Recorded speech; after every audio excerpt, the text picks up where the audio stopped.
Assalamualaikum warahmatullahi wabarakatuh. Selamat datang di Jejak Kronologi, di mana di sini kamu bisa mendapatkan kisah-kisah horor atau sejarah, bahkan legenda dan hal-hal mistis lainnya yang akan kami bahas di sini.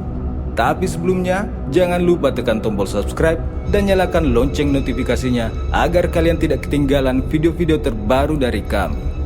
Kali ini, saya akan menceritakan sebuah kisah yang dialami langsung oleh Pokis saat dia mendaki Gunung Malabar bersama teman-temannya. Penasaran dengan kisahnya? Mari kita mulai jejak kronologinya. Pada hari Kamis 20 Juni 2019, tepatnya pada malam Jumat, Pokis mendaki Gunung Malabar yang terletak di Kecamatan Pagelangan, Kabupaten Bandung, Jawa Barat.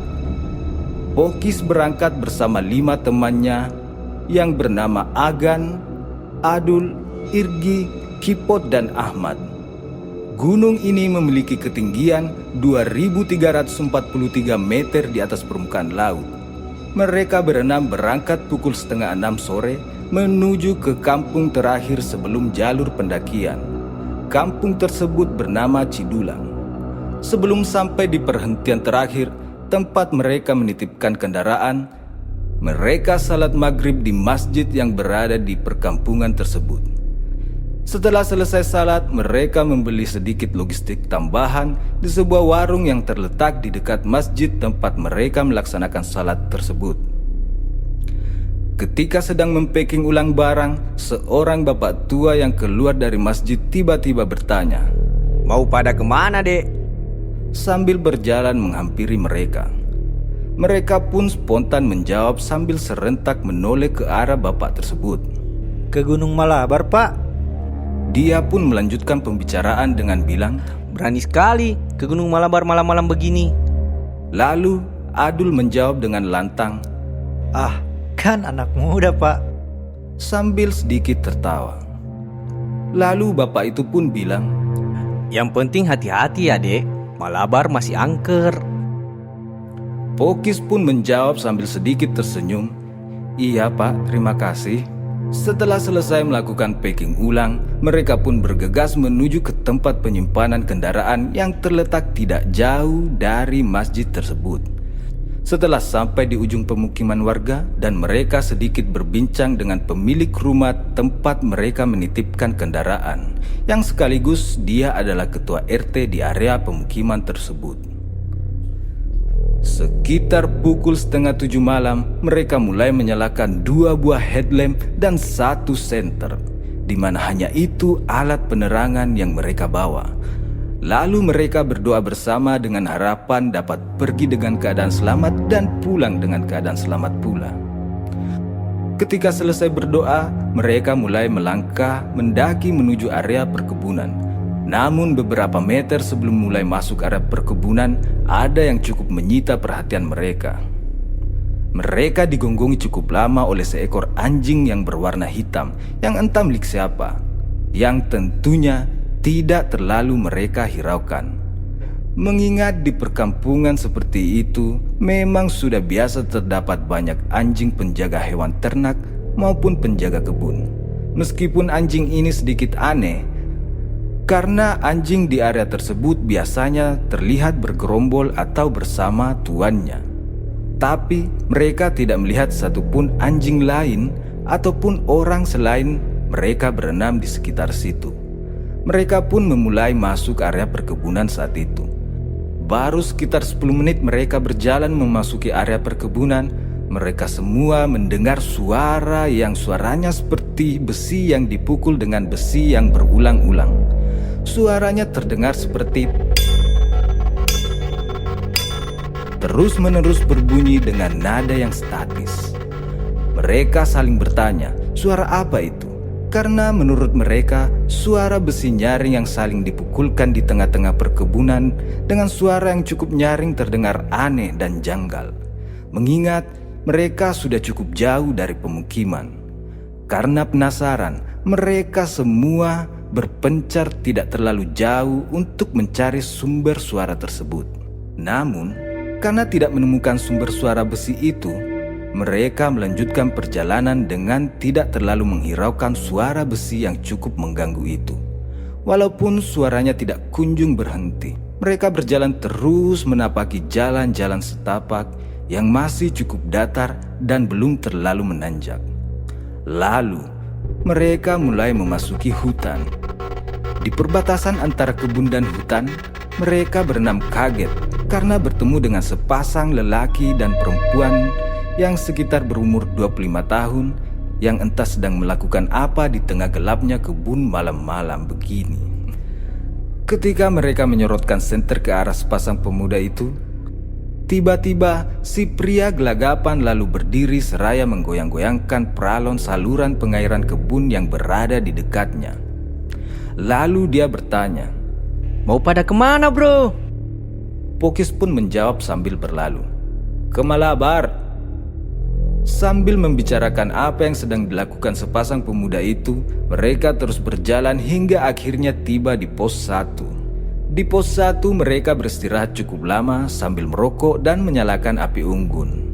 Dan mereka membicarakan sepasang pemuda yang tadi berkemungkinan sedang mesum. Karena malam begini, sudah dapat dipastikan bahwa kebun adalah tempat yang sangat sepi dan pas untuk melakukan hal nekat, karena kemungkinannya sangat kecil akan ada yang melihat atau memergoki kecuali jika sedang musim panen atau bernasib buruk. Pada saat itu, ada pendaki gunung yang sedang melintas seperti mereka berenam. Saat di pos 1, Pokis duduk agak terpisah dari teman-temannya. Karena posisi di pos 1 tidak terlalu luas dan kontur tanahnya agak sedikit miring. Pokis duduk membelakangi teman-teman yang lain sambil merokok dan terus melihat sekeliling tanpa memikirkan tentang hal mistis apapun. Di pikiran Pokis hanya ada, jam berapa ya kami akan sampai di puncak? Atau apakah puncak Gunung Malabar ini masih jauh? Pokoknya Pokis hanya memikirkan puncak, dan puncak. Sampai tiba-tiba pandangan Pokis terpaku pada sebuah pohon yang cukup besar yang berada tepat beberapa meter di depan Pokis.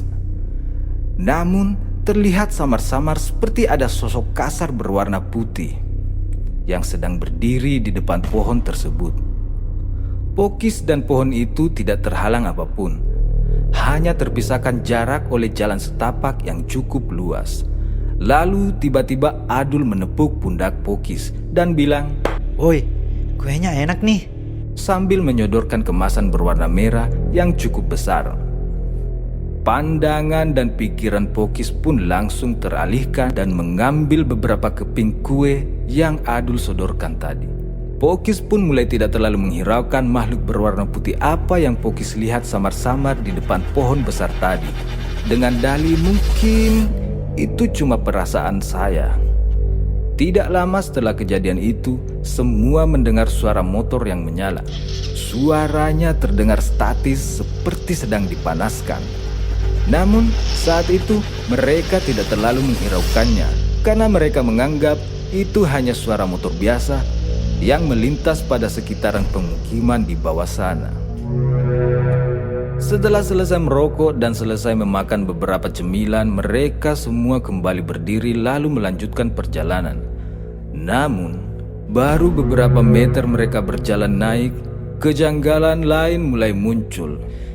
Di jalan setapak yang mereka jajaki, hampir setiap rumput di pinggir jalan setapak tersebut terdapat kunang-kunang yang berjajar.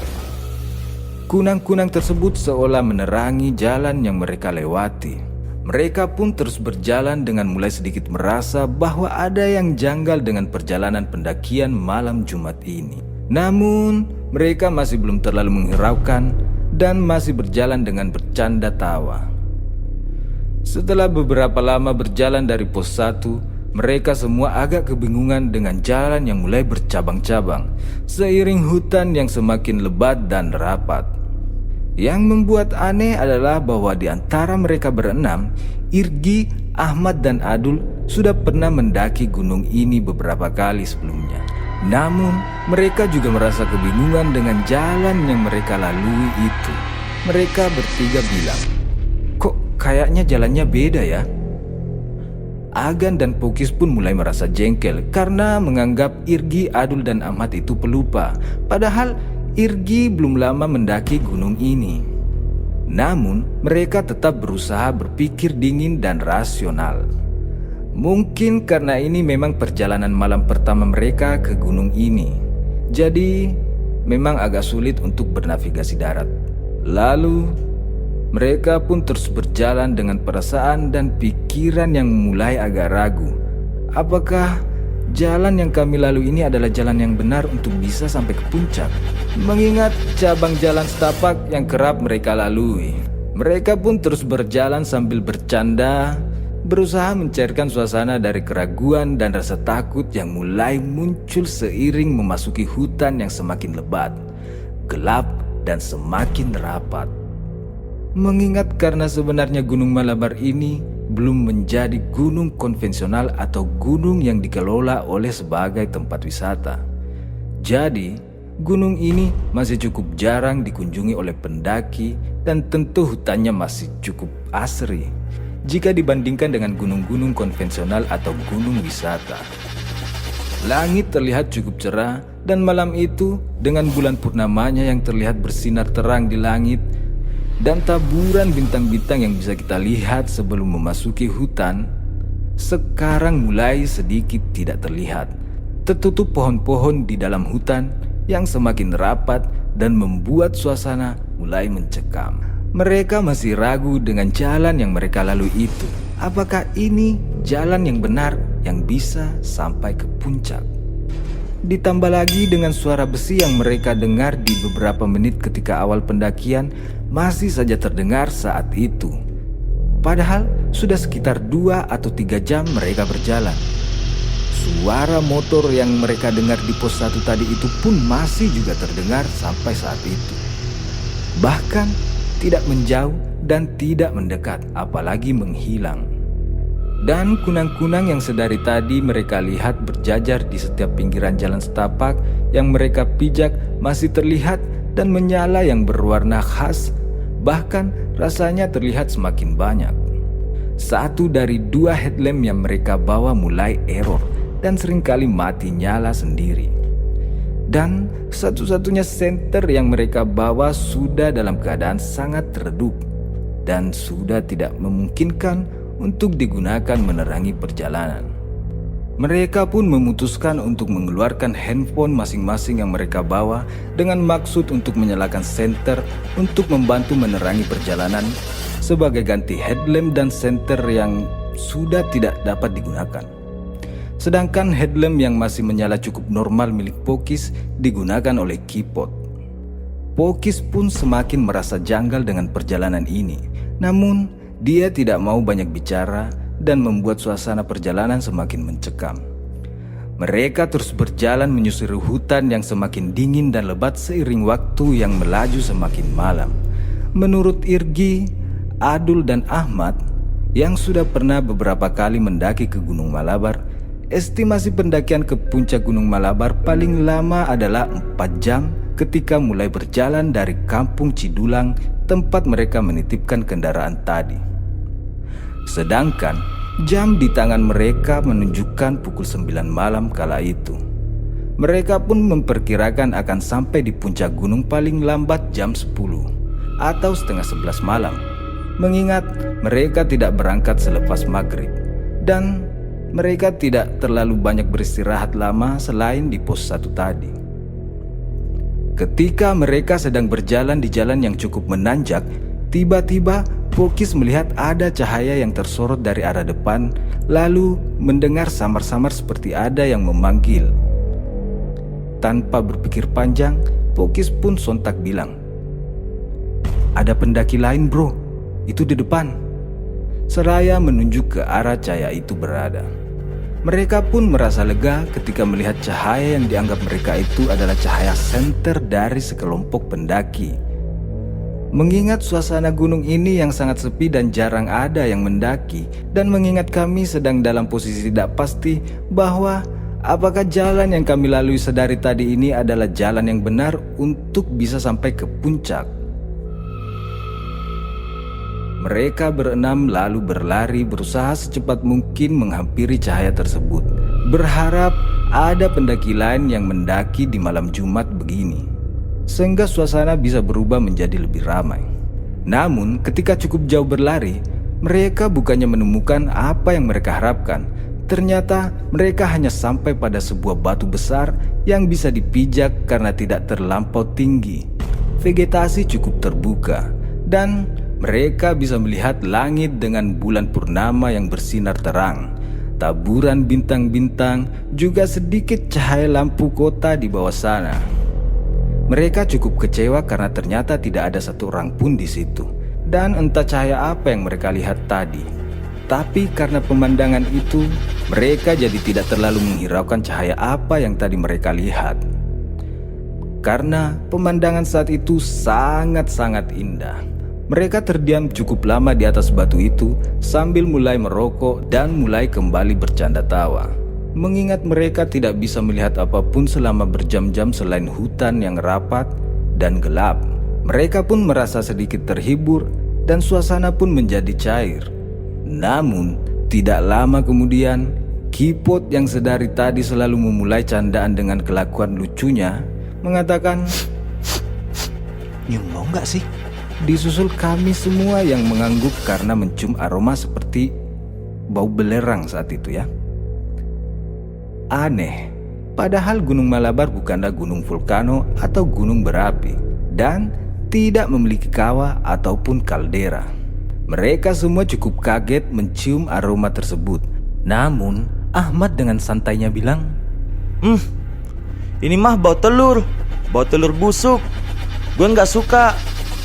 mulai dari sini perjalanan jauh lebih mencekam dari beberapa jam sebelumnya.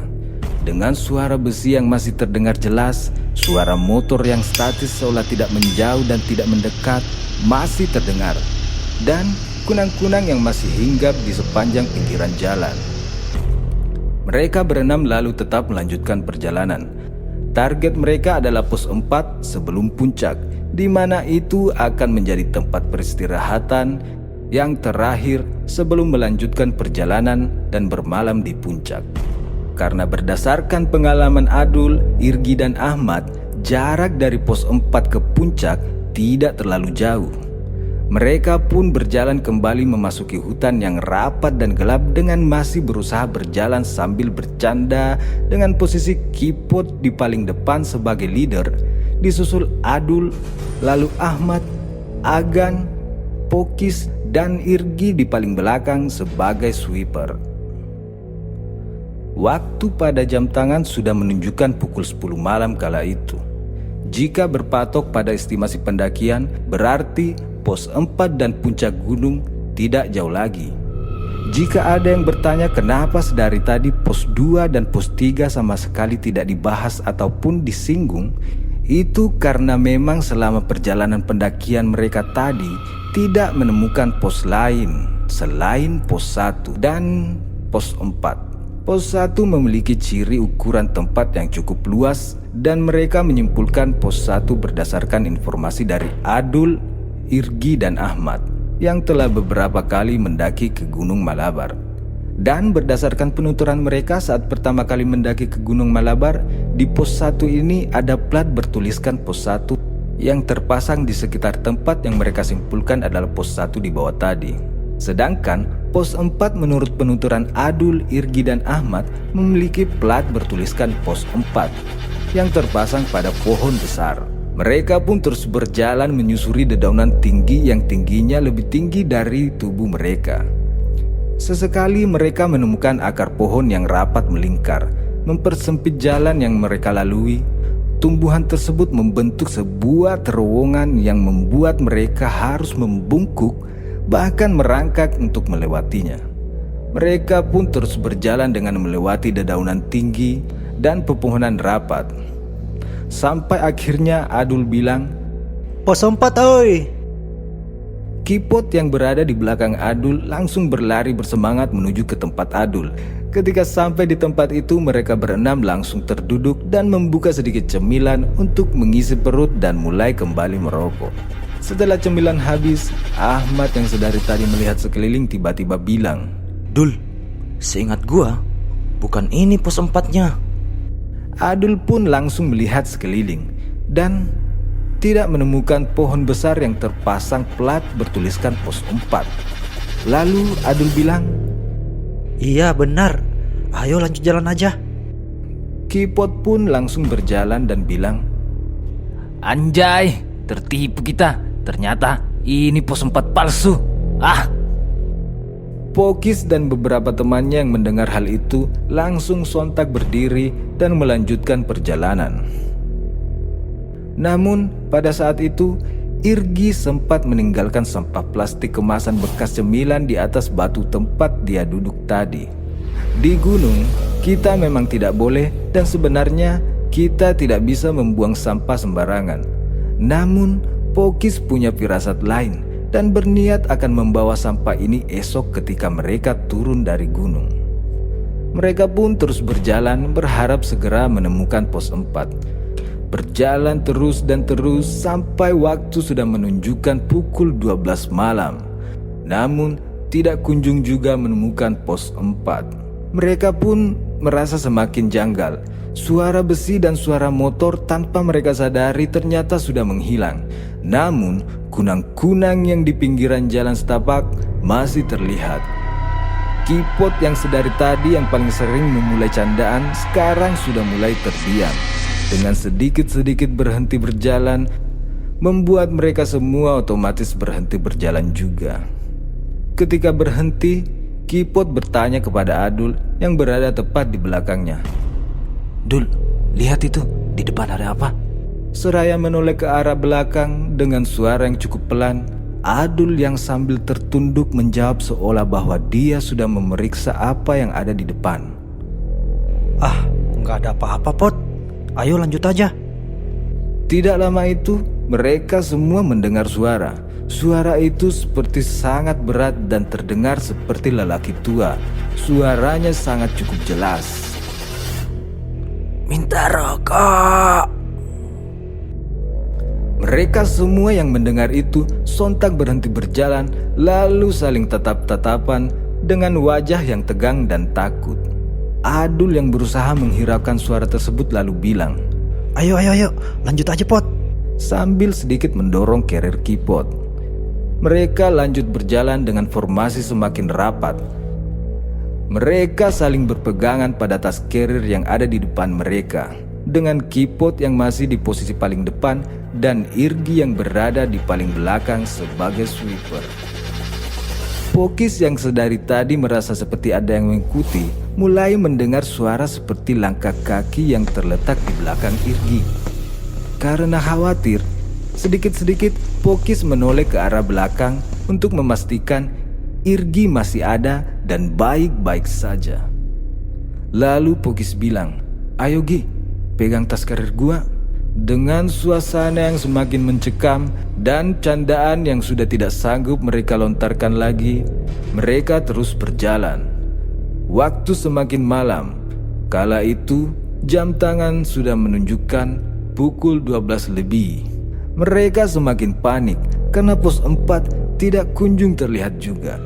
Agan yang sedari tadi menggunakan tongkat kayu yang diambil di perkebunan tempat asal pendakian, akhirnya dia menancapkan ke tanah tepat di tengah-tengah jalan setapak yang cukup lenggang. Dengan ciri khas di dekat situ terlihat pohon besar yang menjulang cukup tinggi, tidak memiliki tangkai, ranting dan daun. Dia lalu mengikis bagian ujung atas tongkat dan meninggalkan tongkat tersebut. Mereka lalu lanjut berjalan menyusuri jalan yang memang dirasa sedari tadi berputar-putar di jalan yang itu-itu saja. Pokis mulai berpikir, mungkin Agan menancapkan kayu itu bukan tanpa alasan. Sekitar 45 menit berjalan, benar saja mereka kembali menemukan tongkat yang ditancapkan Agan di tempat yang terdapat pohon tinggi, tak bertangkai, tak beranting, dan tidak berdaun. Agan bilang, Hah? Ini tongkat gue yang tadi kan? Semua saling bertatapan heran. Dilihat-lihat lagi, itu memang tongkat yang digunakan Agan tadi. karena menancap di tengah jalan setapak dengan ujung atas yang dikikis. Mereka mulai kehilangan harapan. Mereka mulai kalut, mulai berpikir aneh-aneh, takut kalau saja mereka semua tersesat dan tidak bisa pulang kembali ke rumah.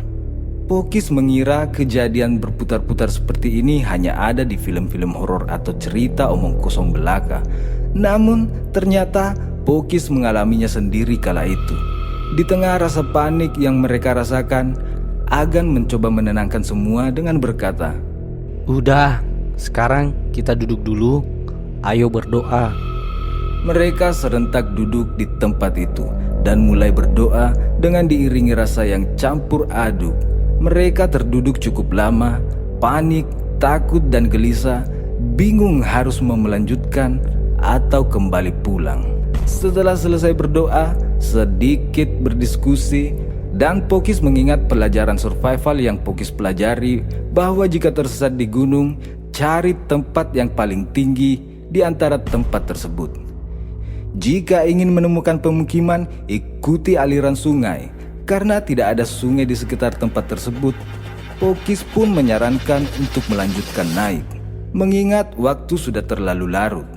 Takutnya jika memilih untuk turun, mereka semua malah semakin tersesat.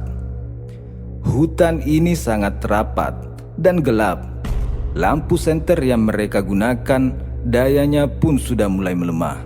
Mereka pun mulai berdiri dan kembali berjalan, berharap jalan yang mereka tempuh berhenti berputar dan tertuju ke arah puncak atau setidaknya pos 4. Mereka terus berjalan sambil berdoa dalam hati. Tak disangka setelah berdoa sekitar 15 menit berjalan, mereka menemukan pos 4 yang sedari tadi menjadi target tempat beristirahat terakhir. Mereka cukup lega karena memang itu adalah pos 4 yang sesungguhnya.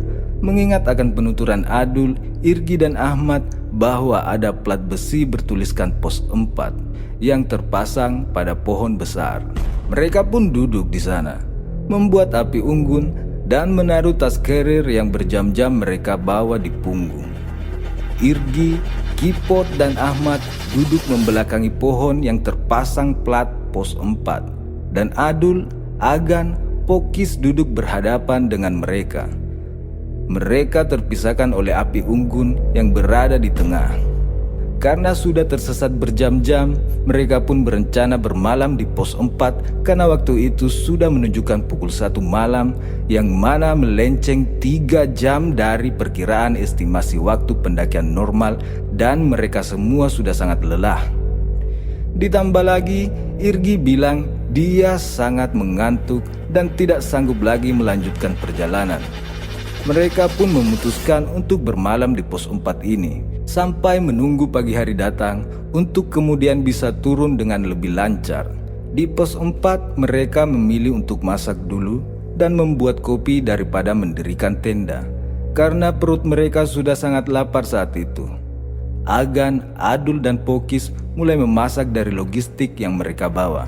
Dan Irgi, Ahmad dan Kipot masih duduk berjajar sambil merokok dan mulai sedikit-sedikit tertidur. Mereka semua sebenarnya sudah mengantuk karena melalui perjalanan yang sangat menguras tenaga dan emosi, ditambah lagi memang sudah waktunya untuk tidur. Mereka mulai bisa mengobrol dan sedikit bercanda-canda karena diawali dengan Irgi yang tertidur sambil duduk dengan kepala yang tertunduk dan rokok yang masih ada di bibirnya dalam keadaan menyala. Melihat itu, semua tersentak tertawa dan suasana yang tegang mulai sedikit mencair. Mereka mulai menyantap makanan dengan formasi melingkar. Namun, di balik suasana yang mencair, Pokis tetap merasa tidak enak berada di tengah-tengah kegelapan hutan pos 4 itu. Pokis merasa seperti sedang diawasi dari segala penjuru. Sebenarnya, Pokis sangat tidak nyaman jika harus bermalam di pos 4. Namun mengingat Irgi yang sudah sampai ketiduran ketika merokok tadi dan melihat kondisi teman-teman lain pun sudah sangat kelelahan, Pokis mencoba untuk tetap tenang. Makanan telah habis disantap. Pokis dan Adul terus menambahkan kayu untuk api unggun yang mereka buat agar apinya tetap menyala. Irgi sekarang sudah tertidur cukup lelap di posisi duduknya. Agan dan Kipot masih sedikit mengobrol sembari minum kopi hangat. Sedangkan Ahmad dari tadi hanya tertunduk dan tetap tertunduk walaupun diajak bicara. Namun matanya masih terbuka, yang berarti dia tidak tidur. Ahmad terlihat seperti tidak ingin membicarakan apapun setelah peristiwa mencekam tadi. Tiba-tiba Kipot bilang di tengah-tengah keheningan, Arah jam 12 bro. Kami yang belum mengerti apa yang dia bicarakan pun bertanya, "Apa sih lu, Pot?" Kipot kembali bilang, Itu lihat di arah jam 12. sambil mengarahkan nyala senter ke arah yang dimaksud. Kami sontak menoleh ke cahaya yang diarahkan dengan lampu senternya. Di situ kami melihat dua sosok yang berbeda. Agan dan Pokis melihat sosok kakek-kakek tua yang berdiri melihat ke arah mereka. Sedangkan Kipot dan Adul melihat sosok perempuan berbaju putih yang melayang di sebelah pohon besar, lalu samar dan menghilang. Irgi yang masih tertidur dan Ahmad yang masih saja menunduk sepertinya tidak melihat di antara dua sosok tersebut. Kami pun mulai merasa panik dan tidak tenang, lalu berpikir bahwa tidak akan aman jika kami tetap bermalam di sini. Tidak lama kemudian, Kipot yang duduk di paling kiri di antara jajaran Irgi dan Ahmad melihat sosok wanita berwajah rusak yang bersandar di kerir miliknya, yang dia sandarkan tepat di samping kiri tempat dia. Wanita itu menatap ke arahnya dengan tatapan tajam, dengan kepala yang mendongak, dengan wajah yang sangat pucat. Kipot lalu terpejam sambil berbisik agak keras, Dul, sini Dul, sini. sembari menarik tangan Adul yang bisa dia jangkau. Adul pun tertarik dan jongkok tepat di depan Kipot. Seketika itu, Adul melihat wajah sosok wanita yang sangat pucat dan agak rusak itu. Mereka berdua panik, seram dan takut, namun tetap berusaha untuk tidak memberitahu yang lain, lalu mengalihkan dengan mengajak untuk segera pergi dan melanjutkan perjalanan menuju ke puncak. Agan pun berpikir demikian. Namun Pokis dan teman-teman yang lain sedikit berdebat untuk kembali melanjutkan perjalanan ke puncak atau tetap bermalam di pos 4. Jika tetap berada di pos 4, hal-hal yang lebih mengganggu atau bahkan makhluk gaib yang berdatangan kemungkinan akan lebih banyak, atau situasi kemungkinan menjadi lebih buruk lagi. Namun melihat kondisi Irgi yang sudah tertidur cukup lelap dan kondisi kami yang sudah sangat kelelahan membuat saya berpikir lain.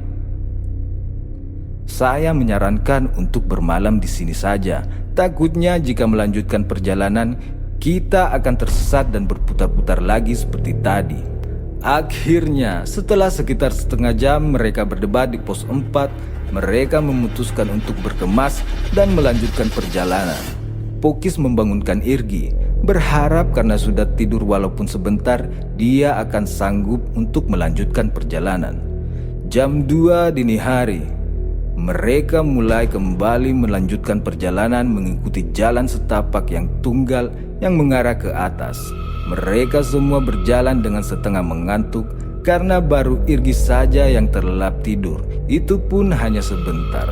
Mereka berjalan menyusuri hutan yang masih rapat, bergantian dengan daun yang tinggi seperti sebelumnya. Perjalanan masih terasa mencekam. Mereka merasa bahwa perjalanan mereka diawasi dari segala penjuru. Posisi berjalan mereka sekarang bergantian dengan Adul yang ada di paling depan, disusul Kipot dan Ahmad, lalu Agan dan Irgi, dan Pokis ada paling belakang.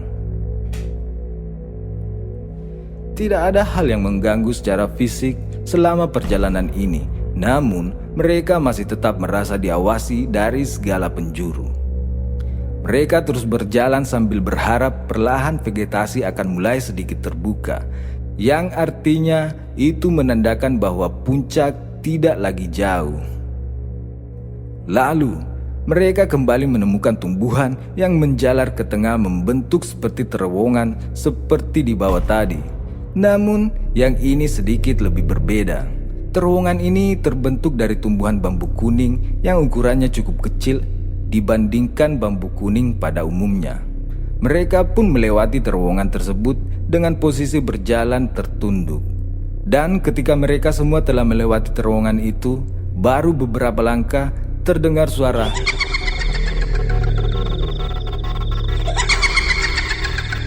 disusul dengan matinya lampu flash dari handphone Kipot yang sedang Pokis pegang.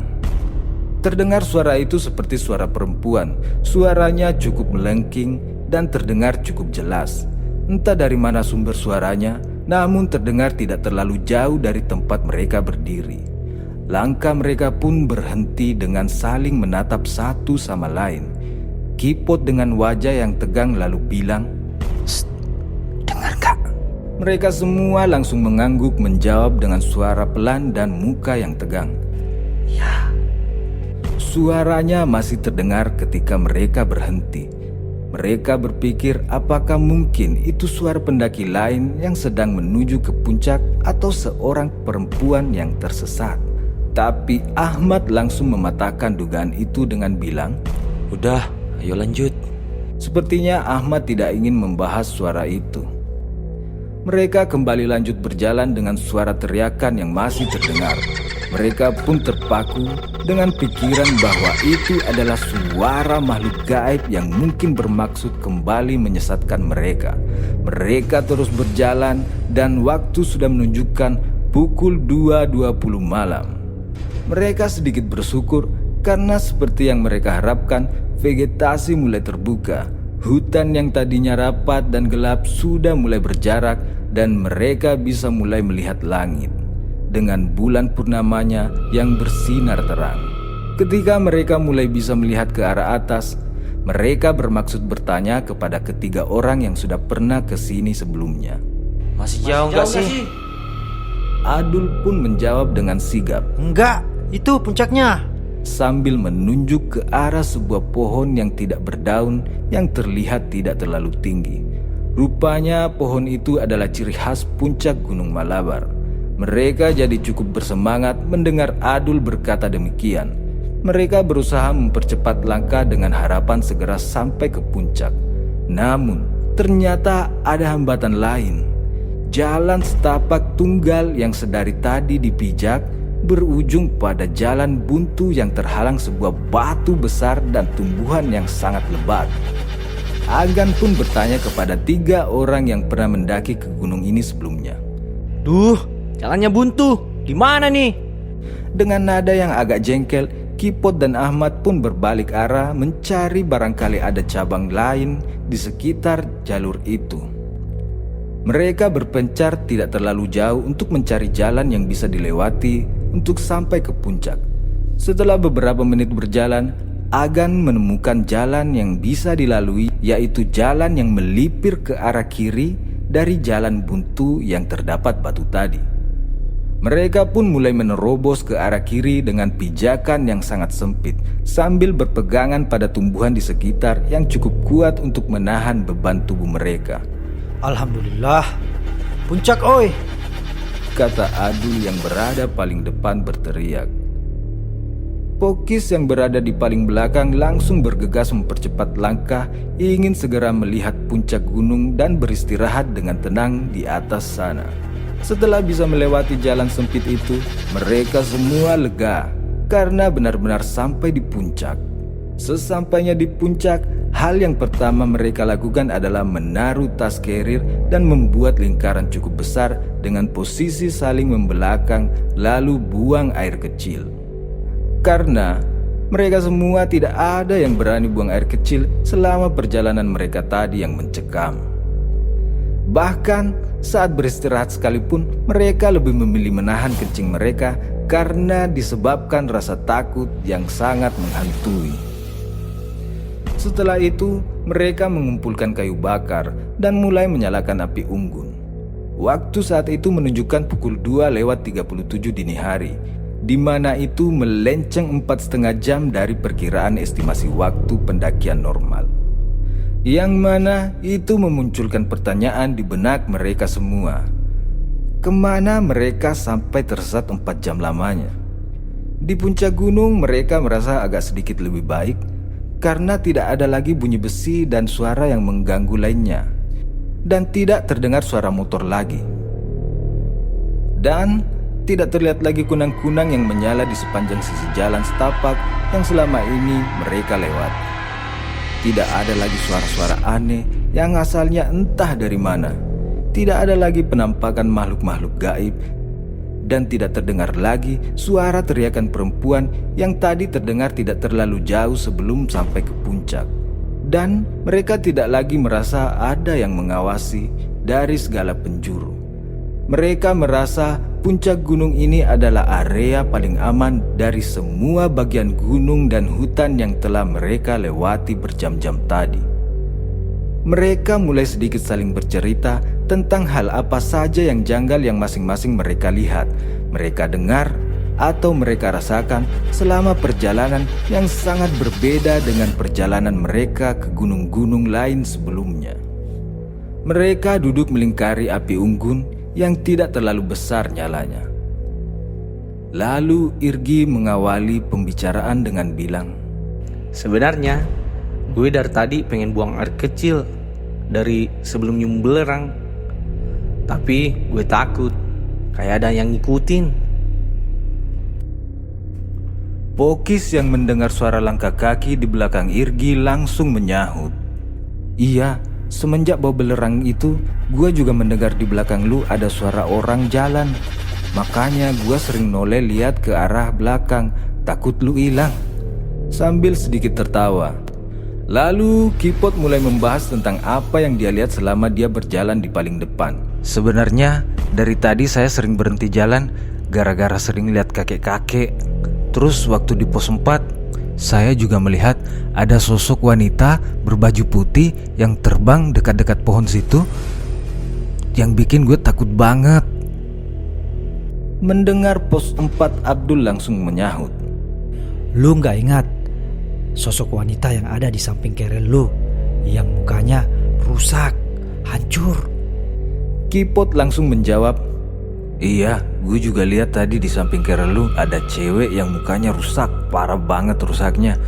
Agan dan Pokis yang mendengar cerita mereka yang melihat penampakan langsung ikut bicara. Iya, gue juga lihat tadi kakek-kakek di pos 4. Kayaknya dia yang minta rokok ya. "Iya, gue juga lihat kakek-kakek di pos 4. Kayaknya itu suara yang minta rokok."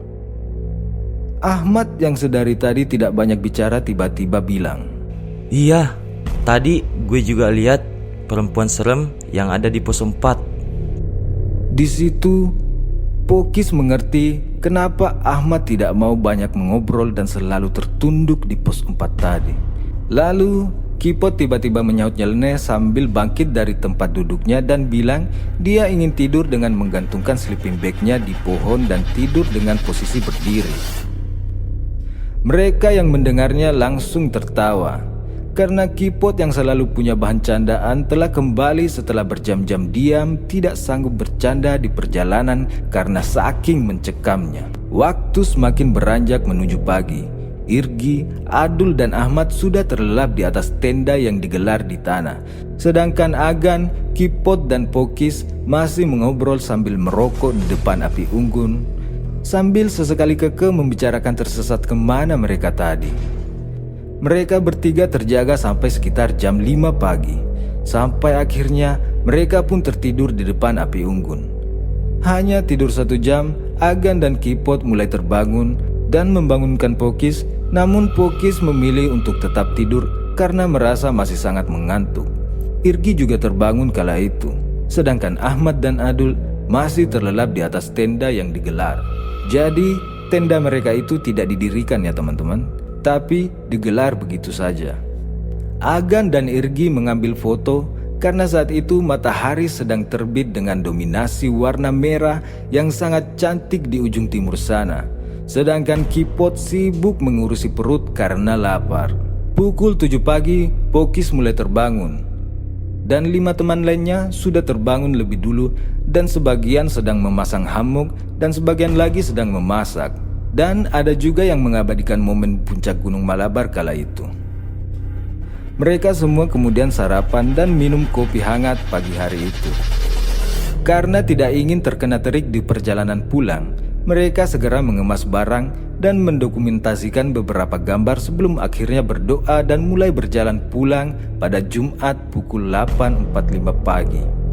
Ketika Pokis hendak mengambil jalan memutar yang semalam mereka lalui karena jalan yang buntu, Ahmad dan Adul kemudian memanggil dan bilang, Ini ada jalan, kita lewat sini aja. mereka lalu memilih jalan yang bukan mereka lewati semalam. Namun ketika sampai tepat di jalan buntu semalam, mereka semua kaget. Karena jalan yang semalam mereka lihat buntu dan terdapat batu besar adalah jalan setapak yang bisa dilalui untuk sampai ke puncak.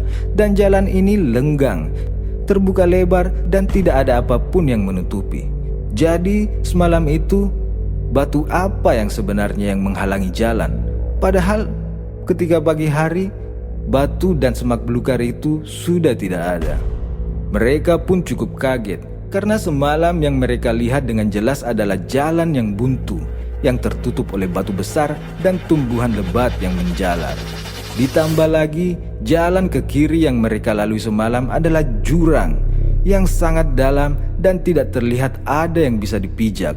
Namun, mereka melewati jalan itu dengan lancar. Mereka pun melanjutkan perjalanan dengan terheran-heran. Karena pagi hari dan suasana di tengah hutan cukup terang, tidak terlalu jauh berjalan, mereka dapat melihat hutan yang rapat dan hampir pada setiap batang pohon itu berlumut segar yang dalam perjalanan semalam mereka tidak dapat melihatnya. Ini membuktikan bahwa kadar oksigen di hutan ini masih sangat melimpah.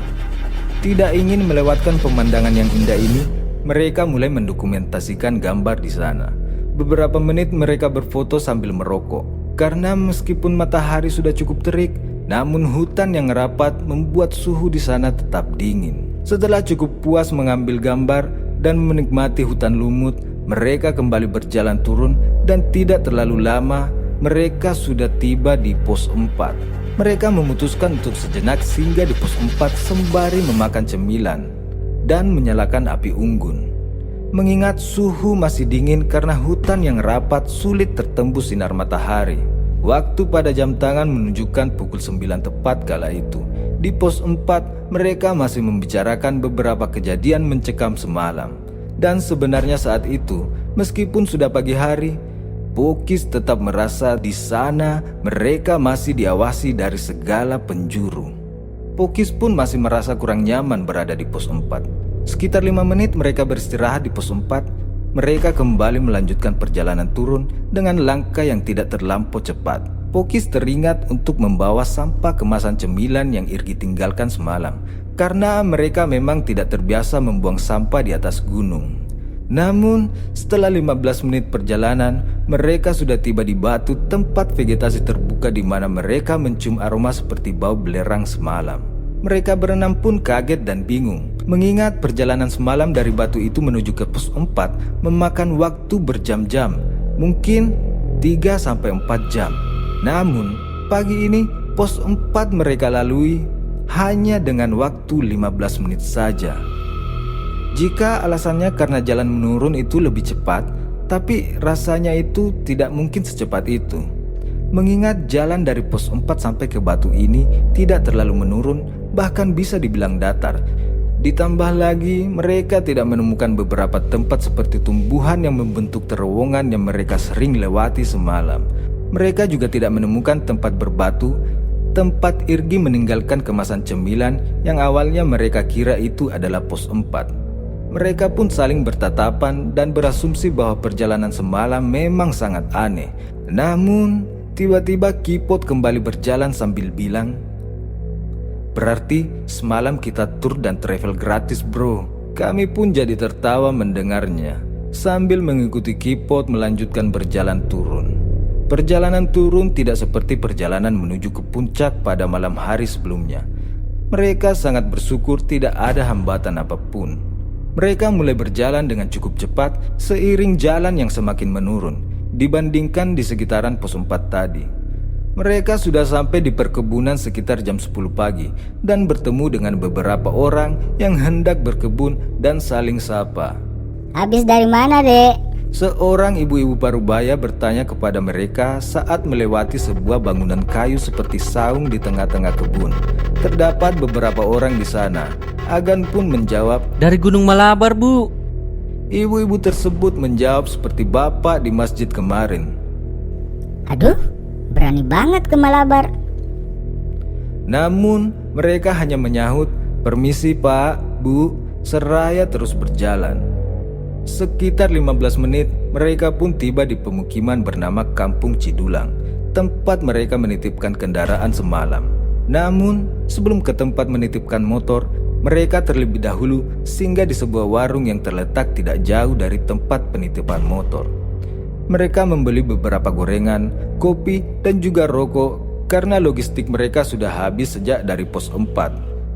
Bapak pemilik warung pun menanyakan pertanyaan yang sama yang ditanyakan oleh bapak-bapak di masjid kemarin dan ibu-ibu yang di kebun tadi.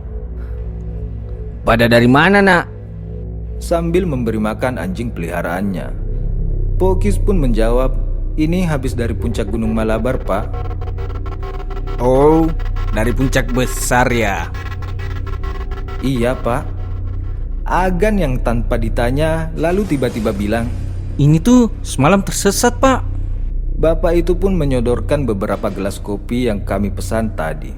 Lalu bapak itu berkata, Malabar itu masih angker. Warga di sini itu percaya bahwa di Malabar itu ada kerajaan. lalu setelah itu bapak-bapak tersebut juga bercerita bahwa tidak lama ini ada 2 kejadian gantung diri di kaki Gunung Malabar ini.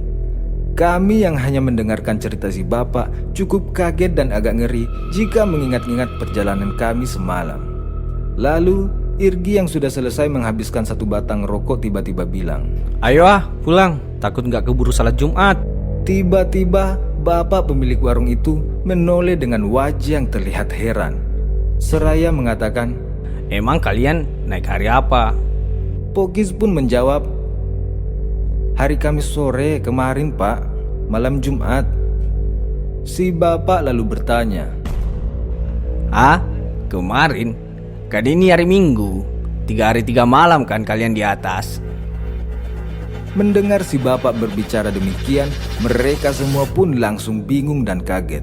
Karena mereka merasa bahwa hanya 1 malam mereka melakukan perjalanan ke Gunung Malabar. Lalu Pokis bilang, Si bapak mah bercanda. sambil sedikit tersenyum, berharap si bapak memang sedang bercanda. Lalu Adul menyarankan untuk membuka handphone masing-masing, siapa tahu masih bisa dinyalakan. Dan ketika mereka menyalakan handphone mereka, ternyata hanya handphone Pokis yang bisa menyala saat itu. Nah, di sini saat handphone Pokis dinyalakan, ternyata bapak itu berkata benar bahwa hari itu adalah hari Minggu. Melihat waktu dan tanggal di handphone sudah menunjukkan hari Minggu tanggal 23 Juni 2019. Mereka pun menjelaskan kepada bapak tersebut bahwa mereka merasa melakukan perjalanan pendakian hanya 1 malam saja dan langsung turun pada keesokan harinya, yaitu pada hari Jumat. Si bapak yang tidak terlalu menanggapi cerita mereka langsung buru-buru menitipkan warungnya kepada kerabatnya dan kemudian membawa mereka semua ke salah satu rumah yang tidak jauh letaknya dari warung si bapak tersebut. Setibanya di sana, mereka langsung disuruh untuk masuk dan membersihkan diri. Dan setelahnya ditanyai dan disuruh bercerita tentang peristiwa apa yang terjadi semalam yang menimpa mereka sedetail mungkin. Kemudian pemilik rumah yang biasa dibilang sesepuh atau orang pintar di lingkungan tersebut bilang, untung saja semalam kalian duduk dan berdoa. Kalau enggak, kalian enggak tahu gimana sekarang. Pokis pun berkata dalam hati, jadi ini jawaban dari pertanyaan kami. Kemana saja kami semalam sampai tersasar 4 jam lamanya berputar-putar di tengah hutan. Lalu ketika turun dan sampai di bawah, mereka tidak sadar bahwa hari itu adalah hari Minggu.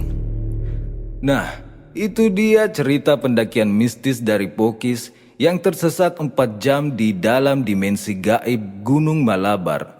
Nah, Di dimensi gaib ini, mereka hanya menghabiskan waktu 4 jam saja, namun di dimensi alam nyata, mereka ternyata menghabiskan waktu 2 hari. Tapi sebelumnya, saya ingin mengucapkan terima kasih banyak kepada Apriandika yang telah mengizinkan kami untuk membacakan cerita ini. Dan jangan lupa mampir ke akun sosial media Apriandika untuk kejelasan ceritanya lebih lanjut jika Anda ingin bertanya-tanya. Oh ya, jika Anda punya pengalaman mistis atau kisah-kisah mistis lainnya dan ingin diceritakan di channel ini, silakan kirimkan cerita Anda di email kami di atas sini. Sekian video kali ini. Sampai jumpa di video berikutnya. Assalamualaikum warahmatullahi wabarakatuh.